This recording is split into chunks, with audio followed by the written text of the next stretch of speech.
내가 사람들을 좋게 하랴라는 제목으로 함께 나누고자 합니다. 여러분들 신약 성경에서 가장 먼저 기록된 책이 무엇인지 아십니까? 마태복음, 이렇게 상식적으로 보면 이제 마태복음으로 먼저 선택하는 경우가 많죠. 근데 사실 성경은 이렇게 쓰여진 순서대로 순서를 정한 것이 아닙니다. 어떤 책이 가장 먼저 기록이 됐느냐? 오늘 이제 저희가 갈라디아서를 봤는데 이 갈라디아 지역의 교회들, 그 지역에 있는 교인들에게 보내는 갈라디아서, 이 갈라디아서가 가장 먼저 기록된 책입니다. 그래서 저희가 앞으로 이 갈라디아서 함께 나누고자 하는데요. 사실 이 서신은 바울이 1차 전도 여행을 마치면서 사실 1차 전도 여행을 통해서 갈라디아 지역의 초대교회를 이렇게 세우게 되었는데 전도 여행을 마치고 난 다음에 그곳에 보낸 서신입니다. 그렇다면 우리가 여기서 좀 궁금해해야 될 것이 있어요. 좀 질문을 던져야 될 것이 있습니다. 뭐냐면 바울은 왜 이 서신을 기록하였는지 좀 궁금해야죠. 바울이 처음으로 기록한 서신이니까, 신약 성경에서 처음으로 기록된 서신이니까 무엇을 전하고 가르치길 뜻하였는지, 하나님께서 바울을 통해 어떤 뜻을 전하시기를 뜻하셨는지 좀 고민해 볼 필요가 있는 거죠. 그래서 이번 갈라디아서 서신을 통해서 좀 부탁드리는 것은요, 바울이 정말 무엇을 뜻하고 이 말씀을 기록하였는지 이를 좀 고민하며 말씀을 보았으면 합니다. 왜냐하면 우리가 이를 바로 볼 때 우리 신앙관의 기초적인 면에서도 그렇고 정말 본질적인 그런 면에 많은 도전을 받게 될 것입니다. 먼저 바울이 이 서신을 기록하게 된 그 의도를 좀 제가 간략하게 본다면요, 바울은 바리새인이었어요. 근데 바리새인 누군지 알죠? 예수님과 늘 논쟁을 했던. 그리고 또 바울은 율법 교사였습니다. 평생을 유대교와 그리고 율법에 대한 열정이 엄청 뜨거운 사람이었어요. 그래서 유명한 율법 교사에게 또 가르침도 받았고, 그래서 예수님께서 십자가에 돌아가신 이후에 여기저기서 이제 크리스찬들이 이제 복음을 전하게 됐는데, 그때 바울은 저들을 핍박하는데 앞장선이죠. 사실 그래서 바울은 스데반을 또한 죽음으로 몰고 간 장본이기도 합니다. 하지만 바울이 부활하신 예수님을 직접 만나게 되므로 180도 완전히 삶이 변하죠. 그래서 평생을 몸바쳐 그가 유대교의 가르침을 지켰던 것을 다 버리고 이제 목숨을 다해 예수님의 복음에 위해서 헌신을 합니다. 완전히 이제 삶을 바치는 거죠. 사실 그래서 이런 바울의 회심만 보아도 사실 이 그리스도를 통한 복음이 얼마나 귀하고 놀라운지를 우리는 증거할 수 있는 겁니다. 그래서 이렇게 예수 그리스도를 주님으로 삼은 바울은 복음을 전하기 위해 이제 전도 여행을 하는데 이곳저곳 다니면서 이제 교회를 세우기 시작하죠. 근데 처음에 여러분들 교회가 세워질 때 보면요, 먼저 흩어져 있는 유대인들에게, 그 유대인들을 대상으로 전도를 하기 시작했어요, 사실은 바울이. 그래서 초대교회에 보면은 전통적인 그런 율법 사상, 이 유대교 사상에 접해 있는 이들이 교회에 들어오게 됩니다. 저들이 초대교회의 공동체가 되기 시작하죠. 그래서 그런 상황에서 바울은요, 이 본인 스스로도 율법 사상에 젖어 있었던 이니까 지금 교회 공동체에 이런 사상에 접해 있던 이들이 지금 잘못된 신앙관을 갖고 들어오지 않을까. 그래서 그런 잘못된 신앙관을 갖게 되지 않기를 바라면서 이 서신을 보낸 거죠, 사실. 그래서 이런 의도와 그런 배경 속에 이 서신이 기록되었다는 것을 좀 기억해 주셨으면 합니다. 우리가 성도님께서 이런 이해를 갖고 말씀을 보신다면 또한 귀한 도전의 말씀을 나누는 시간이 될 것입니다. 사실 저희가 여러분들 요한 1서에서도 보았지만 갈라디아서도 보면 우리에게 너무나 잘 알려진 그런 말씀들이 있습니다. 뭐 외우기까지 하는 그런 말씀들이 있죠. 하지만 이 구절들도 이렇게 이제 바울의 의도와 그 당시 주어진 그런 정황을 생각해 보면서 좀 재조명하는 그런 시간이 되었으면 합니다. 제가 매번 말씀을 드리지만 만약 우리가 말씀이 기록된 의도를 보지 않고 주어진 배경을 염두에 두지 않고 그냥 말씀을 듣기 좋게 포장만 하면요, 듣기는 좋겠지만 관심은 갖겠지만 저희는 정말 바울을 통해 하나님께서 뜻하시고 전하시고자 하는 그런 말씀을 놓칠 수가 있다는 거죠. 심지어 헛된 예배를 드릴 수도 있다는 겁니다. 사실 저희가 지금 영과 진리로 하나님께서 찾으시는 참된 예배를 드리기 위해서 이곳에 모였어요. 주님은 우리에게 영과 진리로 예배를 드리라 부탁하셨습니다. 참된 예배가 드려지는 곳이 영과 진리로 드리는 예배임을 말씀해 주셨어요. 그래서 성령님의 인도하심을 따라서 진리의 말씀을 통해 하나님께서 뜻하시고 전하시길 원하시는 말씀을 받아들이기를 소원하시며 우리가 이곳에서 예배를 드리는 거죠. 진리의 말씀을 통해 복음의 메시지를 마음에 품으며 예배를 드리는 겁니다. 하지만 다시 말씀드리지만 만일 바울이 이 서신을 기록한 그런 의도를 무시하고 우리가 서신이 기록된 배경에 관심을 두지 않는다면은 우리는 하나님께서 뜻을 두시고 전하시고 원하시는 그런 말씀을 바로 보질 못할 수 있다는 겁니다. 말씀에 다른 의미에 매달리고 있다면은 어떻게 하나님께서 증거하시는 것을 우리가 받아들일 수 있겠냐는 거죠. 그리고 그렇다면 우리는 진리 가운데 드린 예배가 안 되는 거고 오히려 그냥 결국 종교 행위로만 끝나는 거죠. 우리 성도님들, 제가 지금 이 성경을 제대로 보아야 한다고 지금 전하는 것에 대해서 어떻게 생각하는지 모르겠어요. 동감하십니까? 달갑지 않게 여기시는 분도 계실 거예요. 왜냐하면 익숙치 않으니까. 하지만 제가 지금 이렇게 이런 말씀을 서론부터 전하는 이유는 오늘 본문에 지금 바울이 이 부분을 다루고 있기 때문입니다. 바울이 이 부분을 다루고 있어요. 정말 우리가 복음의 메시지를 제대로 보고는 있는지. 자, 그럼 오늘 그래서 좀 본문을 좀 보면서 이를 좀 생각해 보기로 하겠습니다. 먼저 1절 말씀을 좀 다시 보죠. 1절 말씀 보시면은 사람들에게 난 것도 아니요 사람으로 말미암은 것도 아니요 오직 예수 그리스도와 그를 죽은 자 가운데서 살리신 하나님 아버지로 말미암아 사도된 바울은, 이런 얘기를 합니다. 여러분들 사도가 무엇인지는 아시죠? 사도가 특별히 신약 성경에서는 사도는 예수님으로부터 보내심을 받은 자입니다. 예수님으로부터 보내심을 받은 자. 그러기에 지금 바울은 이제 예수 그리스도와 그를 죽은 자 가운데 살리신 하나님으로부터 보내심을 받았다, 이렇게 전하고 있는 거죠. 주님께 소명을 받은 자라는 의미도 있지만 무엇보다도 주님의 뜻을 전하고 이행하는 자라는 거죠. 그래서 바울은 본인이 사도로 이 부름 받았음을 특별히 구분되기를 지금 바라고 있어요. 왜냐하면 과거에 그가 크리스찬들을 많이 핍박을 했거든요. 그러니까 예수님의 부름을 어떻게 받을 수 있느냐 하고서 이렇게 그에 대해서 의문을 품는 사람들이 많이 있었죠. 또 그래서 그를 받아들이지 않으려고 하는 이들도 많이 있었습니다. 그래서 사실 예수 그리스도와 하나님 아버지로부터 부름 받았다는 것을 지금 담대히 좀 강조하며 증거하고 있는 거죠. 우리가 이제 이 서신의 서론을 이제 계속해서 보시면은 바울은 본인의 그 시작에 본인이 어떻게 부름 받았는지에 대해서 좀 더 자세히 설명합니다. 근데 이제 그러면서 지금 1절에서 사실 이런 말도 또 하는데, 이런 말을 앞세우는데 보면 사람들에게서 난 것도 아니요 사람으로 말미암은 것도 아니다, 이렇게 얘기하죠. 왜냐하면 지금 이제 바울의 강조는 그리스도와 하나님 아버지로부터 부름을 받았다는 거죠.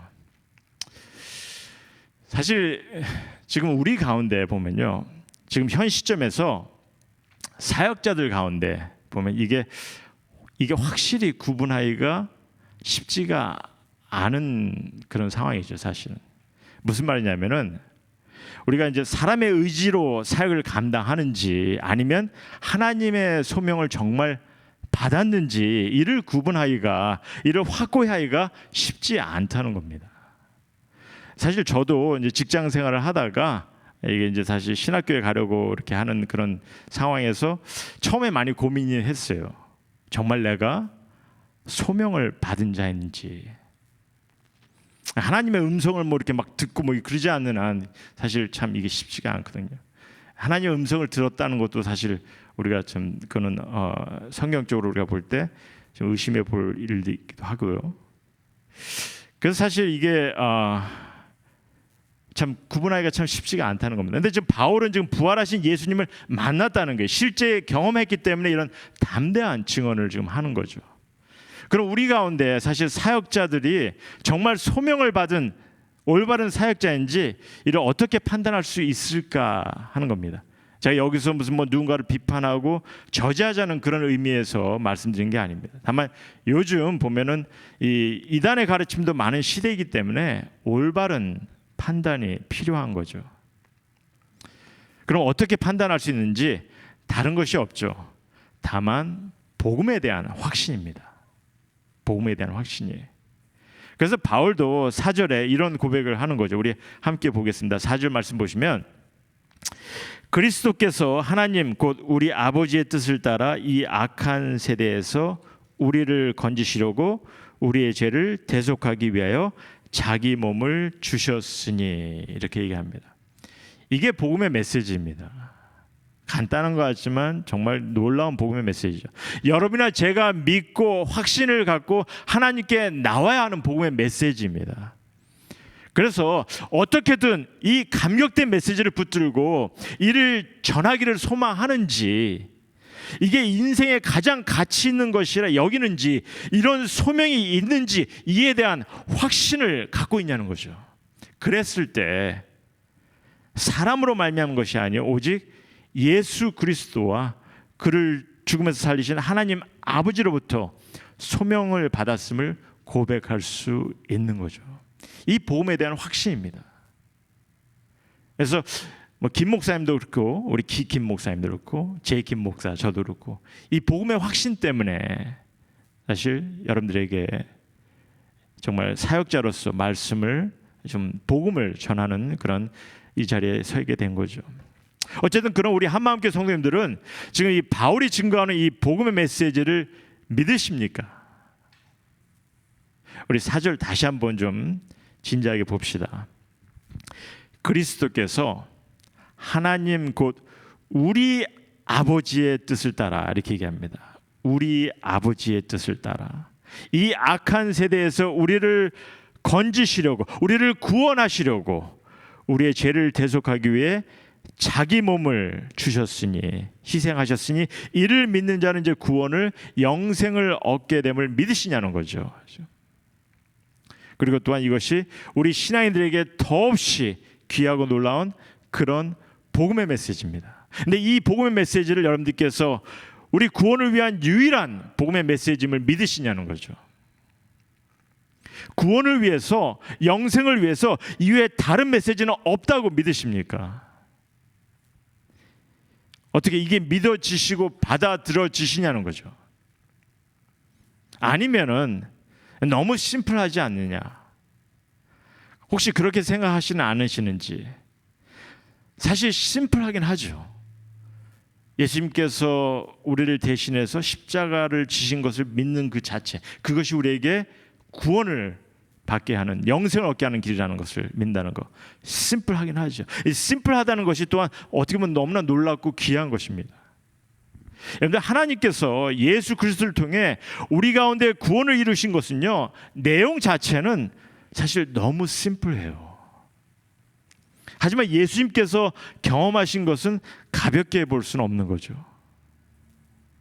여러분들, 여러분이나 저의 죄를 위해서, 아니 지금 바울은요, 지금 이 악한 세대라고 합니다. 그러니까 이 타락하고 병든, 이 고통이 가득한 그런 세대에서 죄로 물든 우리를 그 죄에서 건지시기 위해 우리의 죄값으로 처참한 희생과 죽음을 감당하셨다는 거예요. 예수님께서. 그것도 아무 죄가 없으신 예수님께서 우리의 인간의 악한 죄 때문에.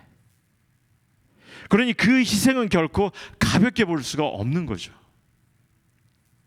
아니, 너무나 감격스러운 거죠. 그 희생으로 내게 구원을, 내게 영생을, 내게 내 삶의 자유함을 경험케 하셨으니 너무 감격스러운 거죠. 이게 복음의 메시지라는 거예요. 어떻게 심플하신 것 같습니까? 심플하긴 심플하죠. 근데 너무나 귀한 말씀입니다. 그래서 우리는 이런 복된 소식에 믿음을 갖고 담대하게 기쁨과 소망으로 살아가는 겁니다. 그리고 이렇게 진실된 마음으로 우리가 예배도 드리는 거고, 이것이 하나님께서 증거하시는 말씀이며 복음이라는 거예요.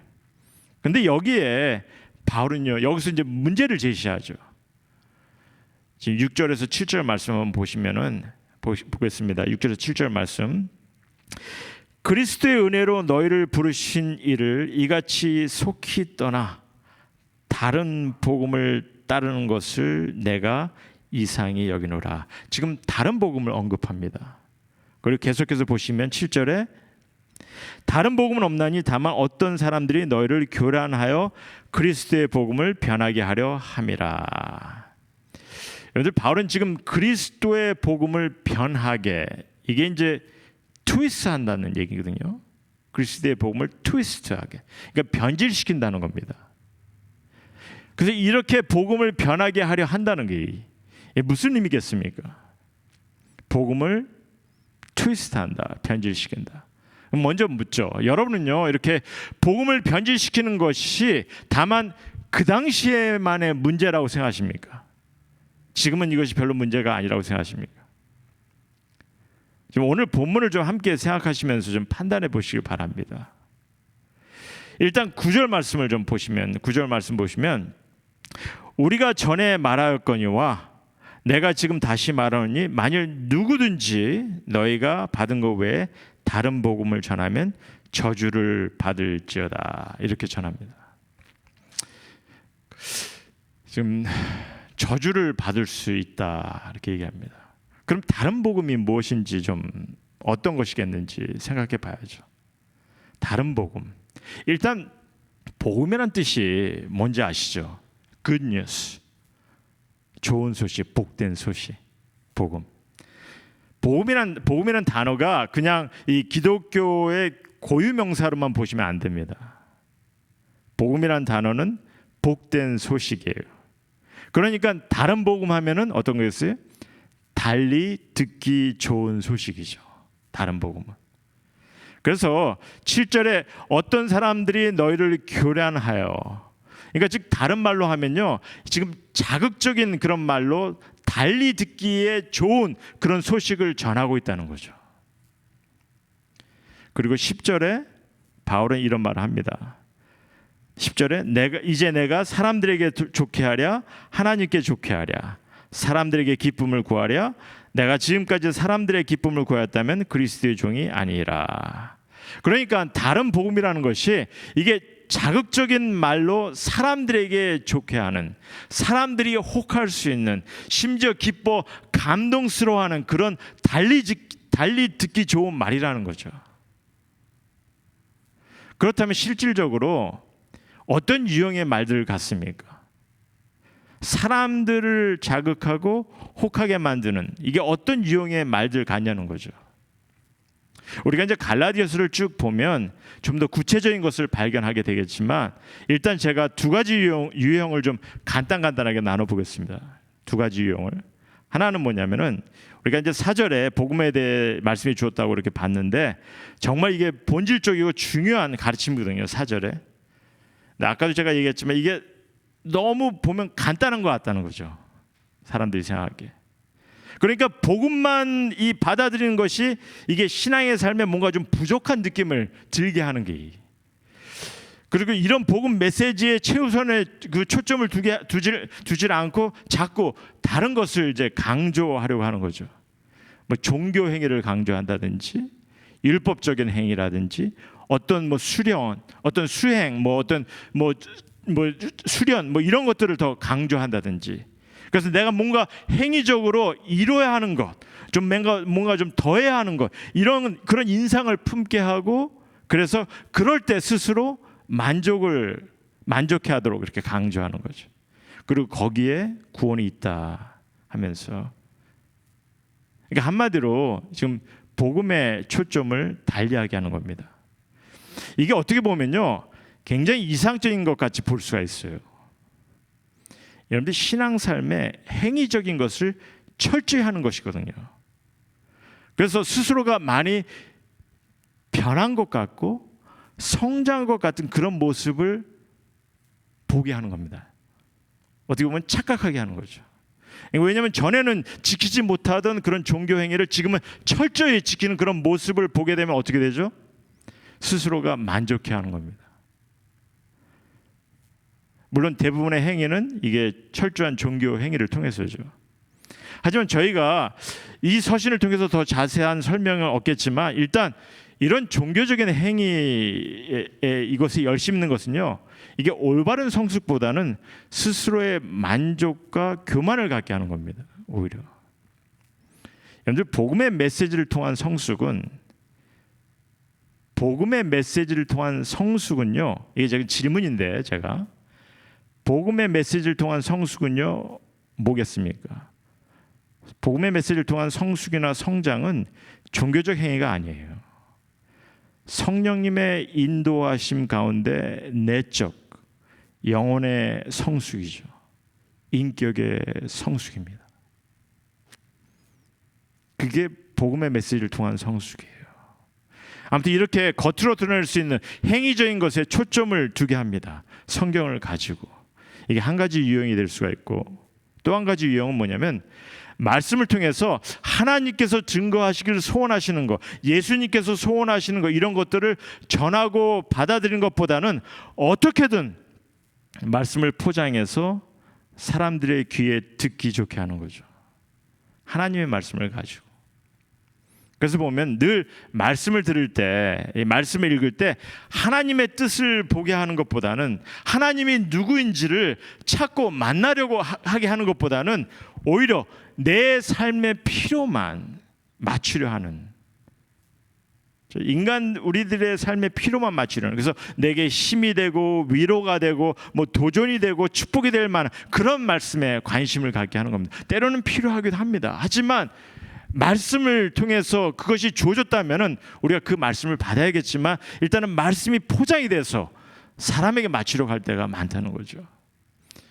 그러다 보니까 그런 것에만 듣는 거죠. 찾는 거죠. 이젠 인터넷을 뒤집니다. SNS를 통해서 찾고 나누면서까지.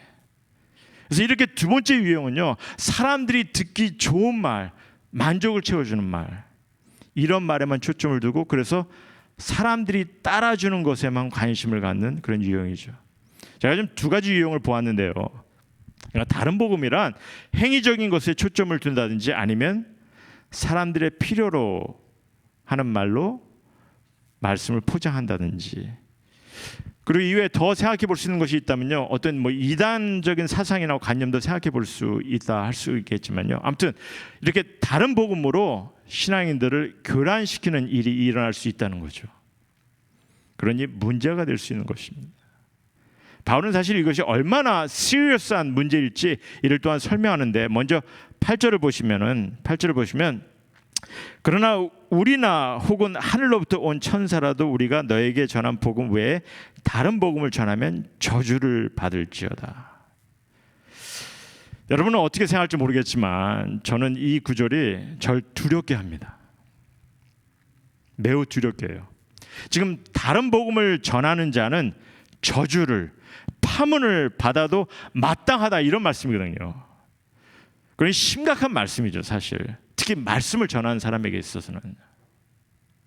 하지만 지금 바울이 이 저주를 받을 것이 누구를 향해 지금 경고를 하고 있냐는 거죠. 누굽니까? 우리 가운데 있는 이들. 심지어 하늘로부터 온 천사라도, 이런 얘기를 하는 게 무슨 말이겠어요? 그러니까 우리 가운데, 즉 소명을 받았다 스스로 믿고 말씀 사역에 감당하려는 이들 중에도 있을 수 있다는 거죠. 목사가 되겠다고 공부 과정을 다 마치고 목사로 안수받은 이들 중에도입니다. 그러니 키킴 목사, 제이킴 목사들 중에도 라고 볼 수도 있는 거죠. 이들 중에도 하나님께서 증거하시길 뜻하시는 복음이 아니라 지금 말씀을 포장해서 어떻게든 자극적인 말로 사람들에게 좋게 하는, 사람들이 혹할 수 있는, 사람들을 기쁘게만 하려는 그런 말씀에만 초점을 둔다면 두려워해야 하는 거죠. 하나님의 손길에서 놓아지고 내쳐질 수 있기 때문에 여러분들 향한 경고의 말씀보다는 먼저 이 교회 공동체를 이끌어가고 있는 사역자들에게 주는 경고의 말씀이죠. 만일 누구든지 받은 것 외에 다른 복음을 전하면 저주를 받을지어다. 복음의 메시지에 한순간 감격해서 신학을 공부하고 막상 목회자가 되었는데 하나님께서 증거하시길 뜻하시는 복음의 메시지에는 관심이 없고 어떻게 하든 사람들이 기뻐하고 좋아할 그런 메시지에만 초점을 둔다면 저주를 좀 심각하게 좀 되돌아보고 좀 재조명해야 되지 않겠냐는 거죠. 그래서 사실 이를 위해 성도님들도 함께 좀 협력하셔야 합니다. 이게 무슨 말씀이냐면요, 바울은 지금 내가 사람들에게 좋게 하랴 하나님께 좋게 하랴 그러잖아요. 그러니까 이 다른 복음의 시작은 사람들, 성도들일 수 있는 거죠. 여러분이 말씀을 통해서 하나님께서 증거하시길 뜻하시는 그런 메시지, 그런 복음의 메시지는 관심이 없으시고 다만 본인의 만족과 필요만 채우려고 하신다면, 듣고 싶은 것에만 관심을 가지려고 하시면 이게 사역자들에게도 영향을 미칠 수 있기 때문에, 물론 우리 한마음교회 성도님들은 그러지 않으시라 믿습니다. 계속적으로 우리가 함께 정말 하나님께서 말씀을 통해 증거하시길 뜻하시는 그런 메시지, 그런 복음의 메시지에만 좀 관심을 가지시기를 소원합니다. 우리가 함께 그렇게 하면 우린 참 예배를 드리는, 주님의 뜻을 따르는 그런 주님의 교회, 주님의 공동체가 될 것입니다. 그럼 이제 나머지 2절 3절 말씀을 보고 오늘 말씀을 마무리하기로 하죠. 2절 3절 말씀 제가 좀 읽겠습니다. 보면은 함께 있는 모든 형제와 더불어 갈라디아 여러 교회들에게 우리 하나님 아버지와 주 예수 그리스도로부터 은혜와 평강이 있기를 원하노라. 그냥 의뢰하는 그런 인사말이 아닙니다. 지금 바울이 여기서 얘기하는 우리 하나님 아버지와 주 예수 그리스도로부터 은혜와 평강이 있기를 원하노라. 바울이 특별히 강조해서 쓰는 인사말이거든요. 이 은혜와 평강이 있기를, 우리 하나님 아버지와 주 예수 그리스도로부터 은혜와 평강이 있기를. 이 말씀이요, 사실 복음을 온전히 완벽하게 설명하는 그런 말씀입니다. 여러분이 제가 이 말씀만 제대로 이해하고 우린 이해를 한다면 우린 복음을 확실히 인식하는 이들이에요. 하나님을 통한 은혜와 평강이 어떤 의미인지를 우리가 정확히 안다면 우린 복음의 메시지를 온전히 이해할 수 있는 거죠.